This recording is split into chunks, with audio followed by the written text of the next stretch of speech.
সাহাবী, আপনাদেরকে বলতেছে, তরুণ সাহাবী দাঁড়িয়ে বলছেন যে, হে আমার ভাইয়েরা, আমরা এখানে কি জন্য এসেছি?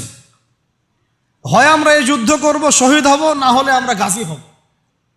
আর আপনারা যে বিষয়টাকে ভয় করছেন, আসলে কিন্তু আমরা সেটা পাওয়ার জন্যই এসেছি, তার নাম শাহাদাত।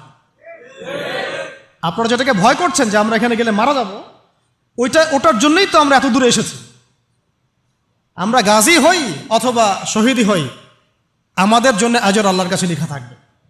তো তার এই এমন ঈমানদীপ্ত ছিল ভাষণটা, আমি তো ওটা বলতে পারলাম না, আরবিতে তিনি বলেছেন। এতে উৎফুল্ল হয়ে বা ইন্সপায়ার্ড হয়ে সাহাবীরা আর দ্বিতীয়বার ভাবলেন না, ঠিক আছে কালকে যুদ্ধ হবে। এবার পরের দিন যুদ্ধ শুরু হল। এটা কি সম্ভব যুদ্ধ? প্রথমে যায়েদ ইবনে হারেসা রাদিয়াল্লাহু আনহু পতাকা নিয়ে ঘোড়া ছুটা আগায় যাচ্ছেন, এবং একটা আঘাতও পিছন থেকে করার সাহস হচ্ছে না তাদের, সব আঘাত তারা সামন থেকে করছেন। এক পর্যায়ে যায়েদ রাদিয়াল্লাহু আনহুর এই গায়ের মধ্যে তারা বর্ষা নিক্ষেপ করে।